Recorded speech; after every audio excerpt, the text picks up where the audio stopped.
राज्याचे ग्रामविकास मंत्री जयकुमार गोरे व सातारा जिल्हा बँकेचे संचालक शेखर गोरे यांच्या भगिनी सुरेखा पखाले यांची उपनगराध्यक्षपदी बिनविरोध निवड करण्यात आली आहे। सुरेखा पखाले यांना उपनगराध्यक्ष पदाची संधी देऊन भावांनी बहिणीला येणाऱ्या रक्षाबंधनासाठी उपनगराध्यक्ष पदाची अनोखी भेट दिल्याची परिसरात चर्चा आहे।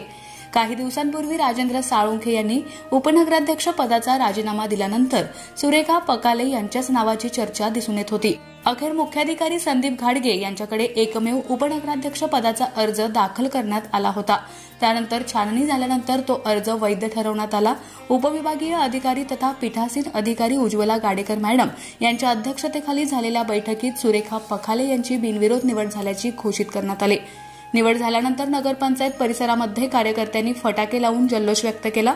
शेखर गोरे यांच्या सुविद्य पत्नी सोनलताई गोरे यांनी नवनिर्वाचित उपनगराध्यक्ष सुरेखाताई पखाले यांना शाल व पुष्पगुच्छ देऊन सन्मानित केलं।